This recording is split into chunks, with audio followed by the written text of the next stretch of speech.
यशोदा माँ के गर्भ से भी एक कन्या ने जन्म लिया था। कन्या का नाम था कन्या, उसी कन्या का।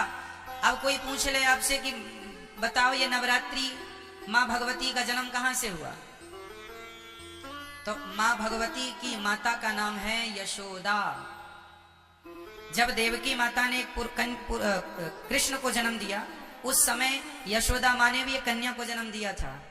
अदला बदली हो गई, देवकी के बेटे को यशोदा के पास छोड़ दिया और यशोदा की बिटिया को कंस ने पत्थर पर पटकना चाहा। वही कन्या हाथ से छूटकर आकाश में अष्टभुजा धारण करके मां भगवती खड़ी हो गई। उन्हीं माता को विंध्यवासिनी मैया कहते हैं। विंध्याचल पर्वत में आज वही स्वरूप है। वो मां यहां मथुरा से विंध्याचल चली गई थी। ये दास अनिरुद्ध ने विंध्यवासिनी मैया का भी दर्शन किया है। तो विंध्याचल चली गई मां अष्टभुजाधारी। अब भगवान ने कहा देवी जाओ, मैं जन्म लेने वाला हूं, तुम भी जन्म लो, तुम्हें 9 नाम से लोग जानेंगे पहचानेंगे। वही विंध्यवासिनी मैया को, वही दुर्गा को, वही शक्ति को आज नवरात्रि के नाम से 9 देवियों के नाम से पुकारा जाता है। वही ये माँ यशोदा की बेटी है, जिसे कंस ने पत्थर पर पटकना चाहा और वो हाथ से छूटकर आकाश में जाके अष्टभुजाधारी। मैया के 8 हाथ क्यों हैं? मैया आप लोगों के हाथ कितने होते हैं? कितने? गलत उत्तर है। इस धरती की प्रत्येक स्त्री के हाथ 8 ही होते हैं। आपके भी 8 हाथ है। सच्ची बताएं, आप लोग अपने आप को जानते ही नहीं। आपका परिचय आपको ही नहीं पता।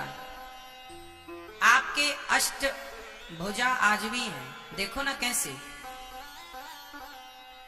एक पत्नी अपने पति के लिए दोनों हाथ बढ़ाती है। पति कहे कि नाश्ता बनाओ, तुरंत पति ऑफिस जा रहा है, तुरंत नहा धो करके तैयार हो गई पति के पहले और नाश्ता बनाने लगी, चाय बन। तभी ससुर जी ने आवाज लगाई, अरे बहू चश्मा कहाँ है? तुरंत नाश्ता को छोड़कर अपने पति की सेवा के लिए खड़ी थी, पर ससुर की आवाज पर दौड़ पड़ती है, ये ससुर जी ये चश्मा आपका है। एक नारी को तभी उसके बेटे ने आवाज लगाई, माँ हमारा टिफिन कहाँ, हमारा बैग कहाँ? तुरंत माँ दौड़ पड़ती है अपने बच्चे के लिए, ये तेरा टिफिन है, ये तेरा बैग है, स्कूल जा। उसी समय बच्चे को स्कूल भेज रही है, उसी समय पति को दफ्तर भेज रही है, उसी समय ससुर जी को चश्मे और चाय की जरूरत पड़ी तो चाय भी बना रही है। एक समय में 4 काम कर लेती है स्त्री, इसलिए 4 काम करने वाली 8 हाथ से वो काम करती है। पूरी गृहस्थी की जिम्मेदारी इन 2 हाथों से थोड़ी होती है। आपके अनेक हाथ हैं। 2 हाथ से पति को, 2 हाथ से बच्चों को, 2 हाथ से सास ससुर को, और भी बहुत सारी जिम्मेदारियां स्त्रियों की होती हैं। घर की साफ सफाई से लेके घर की जिम्मेदारी, घर में राशन नहीं है, नमक नहीं है, हल्दी नहीं है, नमक तेल नहीं है, घी नहीं है। पुरुष को इसकी कोई जानकारी नहीं होती कि घर में शक्कर है, पत्ती है या नहीं। नारी इसका पूरा ख्याल रखती है और खत्म होने के पहले इसकी तैयारी करती है कि खत्म हो जाएगी तभी नहीं, उसके पहले बुला के रखवा लेती है, क्योंकि खत्म हो गई तभी कोई मेहमान आया तो मतलब वो हर क्षण हर जगह उसका ध्यान है, हर जगह उसका हाथ है। इसलिए प्रत्येक स्त्री 8 भुजाधारी, स्त्री के 8 हाथ, अष्टभुजाधारी। और बैठी किस पर है? अच्छा 8 हाथ इसलिए भी हैं स्त्री के, अर्थात माता रानी के। कई लोग कहते हैं ये दुर्गा मैया के 8 हाथ क्यों हैं? अरे भाई दुर्गा मैया के 8 हाथ इसलिए हैं क्योंकि दुर्गा माँ माँ है। किस किस की माँ है? माँ सबकी माँ है। 4 बच्चों की है। दुर्गा मैया के 4 बेटे हैं। माँ भगवती के कितने बेटे हैं? दुर्गा मैया मैं बोल रहा हूं तो दुर्गा में सभी माताएं आ गई, लक्ष्मी जी, सरस्वती जी, पार्वती जी, सब एक ही तत्व। इस बात को हमने कल समझाया था, अब एक ही बात को बार बार नहीं समझाएंगे। दुर्गा मतलब लक्ष्मी, दुर्गा मतलब पार्वती, कुछ भी शक्ति एक है, श्री मतलब लक्ष्मी, ठीक है। तो माता जी के हम 4 बेटे हैं। हम कितने भाई हैं? 4 भाई। कौन कौन से भाई? पहला भाई ब्राह्मण, फिर क्षत्रिय, फिर वैश्य, फिर शूद्र। हम 4 भाई हैं। 4 भाइयों में बड़े भाई कौन? ब्राह्मण, फिर क्षत्रिय, फिर वैश्य, फिर शूद्र। हम चारों एक ही पिता की, एक ही माँ की संतान है। माँ दुर्गा कहती हैं मेरे 8 हाथ इसलिए हैं क्योंकि ये हाथ मेरे नहीं, मेरे 4 बच्चों के ही मेरे हाथ हैं। ये 4 बच्चों को खड़ा किया जाए तो 8 हाथ होते हैं ना। और माँ कहती हैं कि तुम चारों ब्राह्मण क्षत्रिय वैश्य शूद्र, तुम जिस दिन संगठित हो जाओगे उस दिन तुम शेर की भी सवारी कर लोगे। क्या मजाल किसी की कि तुम्हारी तरफ कोई आंख उठाकर देख ले। लेकिन तुम तो बटे हो ना आपस में जातवाद में, इसलिए लोग आके हम पर हुकूमत करते हैं। हमें कहीं कोई लूट ले जाता है, कोई हमें गुलाम बना लेता है ना। आक्रांत आके लूट गए, गुलाम बनाया। क्यों? क्योंकि हम लोगों को आपस में लड़ने की बीमारी है। हम लोग तो इस बात पे लड़ते हैं, अरे हम ब्राह्मण हैं, हम क्षत्रिय, हम वैश्य हैं, शूद्र हैं। अरे पगले, तुम चारों एक ही बाप की संतान हो। ये झगड़ा करने को कहा किसने? वेदों में तो कोई झगड़ा नहीं है। वेदों में तो ब्राह्मणोस्य मुखमासीद बाहु राजन्यः कृतः ऊरु तदस्य जद वैश्यः पदभ्यांगुं शूद्रो अजायत। एक ही वेद में एक ही जगह पर चारों की उत्पत्ति बताई है, एक से, श्रीमन्नारायण से, ब्राह्मण क्षत्रिय वैश्य शूद्र। हम चारों एक हैं। कोई छुआछूत हमारे भारत में नहीं है। लेकिन आज के कुछ मूर्ख लोग छुआछूत की भावना भी रखते हैं। क्या भगवान श्री राम ने छुआछूत रखी शबरी माता से? शबरी माता भी तो कोल भीलों की बेटी है। क्या राम जी ने छुआछूत रखा? नहीं जी। जब भगवान छुआछूत नहीं रखते तो हम कौन होते हैं? परमात्मा की मर्यादा का उल्लंघन करने वाले। इसलिए इंसानियत से प्यार करो, इंसानों से प्यार करो, जो सनातनी है उनसे प्यार करो, जो आपके अपने हैं उनसे प्यार करो, और एक दूसरे की तरक्की से प्रसन्न रहो। ये नहीं कि वो तरक्की क्यों कर गए तो आप जलने लग जाओ, कोई फायदा नहीं। हमें प्रसन्न रहना चाहिए कि हमारा अपना है। और जातवाद का जहर घोल दो मेरी माँ, अर्थात नष्ट कर दो जातवाद का जहर, खत्म कर दो। नहीं तो ये जातवाद का जहर घोल घोल के आपस में हम लोगों को लड़ा लड़ा के, और आक्रांताओं ने सोचिए कितने 100 वर्षों तक राज्य किया। 700 साल तक गुलाम रहा भारत, कुछ अंग्रेजों से, कुछ मुगलों से गुलामी की हमने। क्यों गुलामी की? क्योंकि वो यही कहते थे फूट डालो शासन करो। आपस में लड़ाते थे हम लोग, जातवाद पे लड़ते। बड़ा राजा, अरे मैं क्षत्रिय हूं, छत्री छत्री लड़ जाते थे आपस में। यदि भारत के राजा आपस में लड़े ना होते ना तो क्या मजाल किसी की कि भारत की तरफ आंख उठा के देख लेता।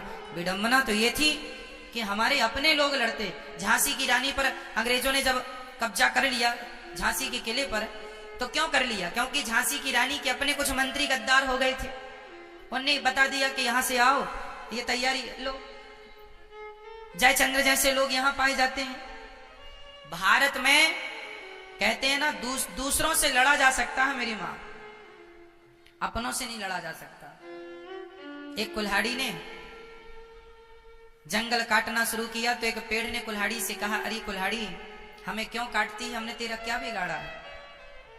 पेड़ ने, वृक्ष ने कुल्हाड़ी से कहा, अरे बहन कुल्हाड़ी तूने पूरा जंगल उजाड़ दिया, हमारे पुत्र पौत्रादि सारे बच्चों को तूने नष्ट कर दिया। कुल्हाड़ी बहन हमने तेरा क्या बिगाड़ा है, तू हमें क्यों काट रही है?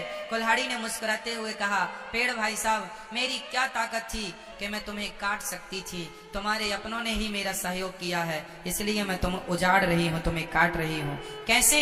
अरे कुल्हाड़ी में लकड़ी का हिस्सा होता है, देखा हो डंडा लकड़ी का।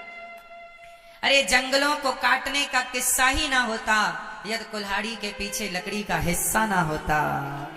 क्या बताएं, अपनों ने लूटा है हमें, गैरों में कहां दम था। मेरी कश्ती तो वहां डूबी जहां पानी कम था। अपनों ने बहुत कुछ बिगाड़ा है मेरी माँ। चलो कोई बात नहीं, पुरानी बातों को ना करें। अब हम प्यार से रहें, भाईचारे से मिलजुल के रहें। कोई जहर ना हो जातवाद का, ऊंच नीच का। प्यार से, इंसानियत के नाते सबसे रहो मिलजुल के। चलिए ठीक है। तो माँ भगवती कहती हैं तुम चारों जिस दिन एक, रामचरितमानस में भी ये बात लिखी है, जहां सुमति तहां संपत्ति नाना, जहां कुमति तहां विपत्ति निदाना। जहां सुमति, जहां एकता है, जहां संगठन है वहां सब कुछ है। और जहां झगड़ा है, अरे झाड़ू भी यदि संगठित रहती है, झाड़ू के तिनके यदि संगठित होते हैं तो सारा कचरा साफ होता है। और झाड़ू बिखर गई स्वयं कचरा बन जाती है, स्वयं कचरा बन जाती है। इसलिए झाड़ू हर तिनके को संगठित रखती है। यदि झाड़ू का तिनका, एक भी तिनका यदि बिखर गया तो वो तिनका भी कचरा ही कहलाएगा। सही है। आप जब तक संगठित हैं तब तक सुरक्षित हैं। बिखर जाओगे तो कोई भी, कहावत तो सुनी होगी, एक लकड़ी को कोई भी तोड़ सकता है, लकड़ी के पूरे गट्ठे को कोई तोड़ नहीं सकता। संगठन तो लकड़ी के गट्ठे की तरह है। कोई क्या मजाल किसी की कि कोई आगे बढ़ के तुम्हें देख सके। संगठित रहो। कौन कौन संगठित रहे, बोल के बताओ। कौन कौन? ब्राह्मण, क्षत्रिय, वैश्य और चारों एक पिता की संतान है। सबको गले से लगाओ। राह में आए जो दीन दुखी, सबको गले से लगाते चलो। प्यार से रहो, बहुत जरूरत है इस प्यार की मेरी माँ। पता नहीं लोग क्यों झगड़ा करते हैं, बात बात पर विवाद करते हैं। हमारी दुर्गा मैया तो कहती है बेटा तुम संगठित रहो, और रह लोगे तो शेर की भी सवारी कर लोगे। तो दुर्गा मैया का वाहन क्या है, सही बताना। क्या? शेर। अब शेर किसका प्रतीक है?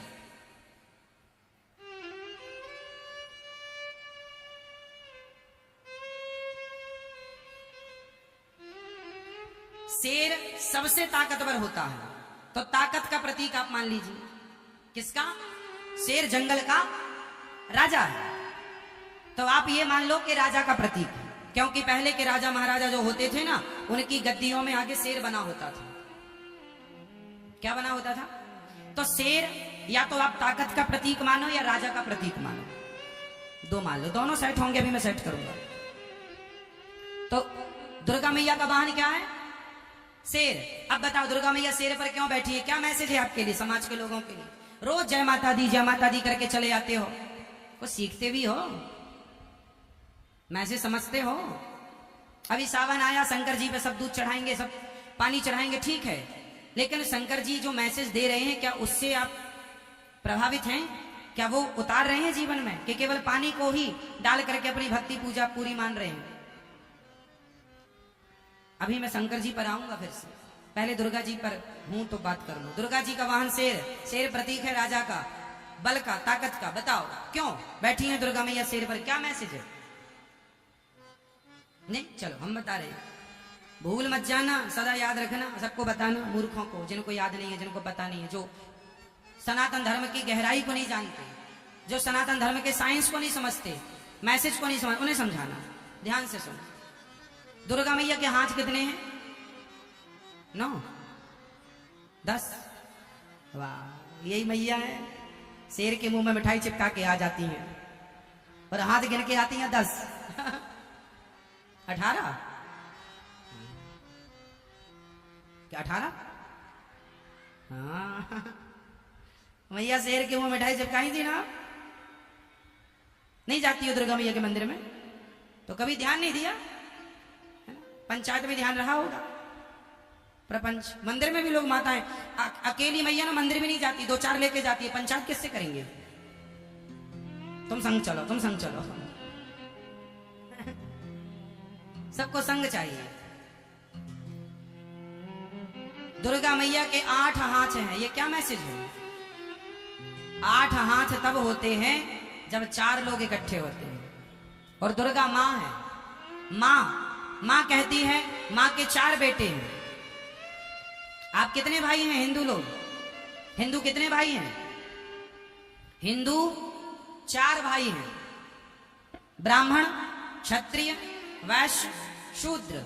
हिंदू 4 भाई हैं, ब्राह्मण, क्षत्रिय, वैश्य, शूद्र। दुर्गा मैया के 8 हाथ हैं। दुर्गा मैया कहती हैं कि तुम चारों जब एक संगठित हो जाओगे तो तुम शेर की सवारी कर लोगे, अर्थात राजा बन के रहोगे। यदि तुम संगठित हो गए, राजा बन के रहोगे, जंगल के शेर को अपने हिसाब से नचाओगे, राजा बन के रहोगे। लेकिन तुम आज जातवाद में लड़ गए, बिखर गए, और आज तुम पर सैकड़ों वर्ष तक मुगलों ने और अंग्रेजों ने गुलाम बना करके तुम पर राज्य किया, केवल इसलिए कि जातवाद पर तुम बंटते रहे। मैं ब्राह्मण हूं, मैं क्षत्रिय हूं, मैं वैश्य, मैं शूद्र। आपस में लड़ते रहे, फूट डालो शासन करो का नारा अंग्रेज देते रहे। बताओ 200 वर्ष तक लगभग राज्य किया अंग्रेजों ने, शासन किया। बोलो हाँ, बोलो हाँ या ना? किया ना। और अंग्रेजों के पहले मुगलों ने अलग। कब से आप गुलामी झेल रहे हैं? क्यों? क्योंकि आपको लड़ने की आदत है, आपस में लड़ जाते हैं। और दुर्गा मैया क्या मैसेज दे रही हैं? संगठित रहो, आठों हाथ को एक साथ रखो। मेरे दो हाथ नहीं है, दो हाथ तो कोई भी तोड़ के चला जाएगा, पर 8 हाथ होंगे तो क्या मजाल किसी की कोई इस तरफ देख ले। यदि हिंदू संगठित हो जाता तो अंग्रेजों की और मुगलों की ताकत नहीं थी कि वो भारत पर कब्जा करते। सोने की चिड़िया भारत देश को लूट कर ले गए। क्यों? क्योंकि तुम आपस में लड़ते रहे और अभी भी तुम सुधरे नहीं हो। अभी भी लड़ाई भारत में आपस की चल ही रही है। ब्राह्मण की, क्षत्रिय की, वैश्य की आपस में लड़ो। छुआछूत, ऊंच नीच, जातवाद का जहर अभी भी घुला है। सबको गले क्यों नहीं लगाते आप? सबसे भाईचारा क्यों नहीं रखते आप? क्यों आपस में भाई हिंदू, ब्राह्मण, क्षत्रिय, वैश्य, शूद्र आपस में तुम लड़ते हो? एक संगठित हो जाओ। आज हिंदुओं के गांव क्रिश्चियनों में कन्वर्ट कर दिया। क्यों? क्योंकि आप में एकता नहीं है, क्योंकि आपको कभी अपने धर्म के लिए कोई समय नहीं है। लाखों हिंदू कन्वर्ट होकर अन्य धर्मों में चले गए। क्यों? क्योंकि आपको छुआछूत करनी है। ऊंच नीच, तुम बड़ा बड़े बनना चाहे, हम बड़े हैं, हमें मत छूना। हाँ, किसी के छू देने से तुम अशुद्ध हो जाते हो। इतनी गलत मानसिकता है तुम्हारी। दिन भर झूठ बोलते हो तब तुम अशुद्ध नहीं होते। किसी ने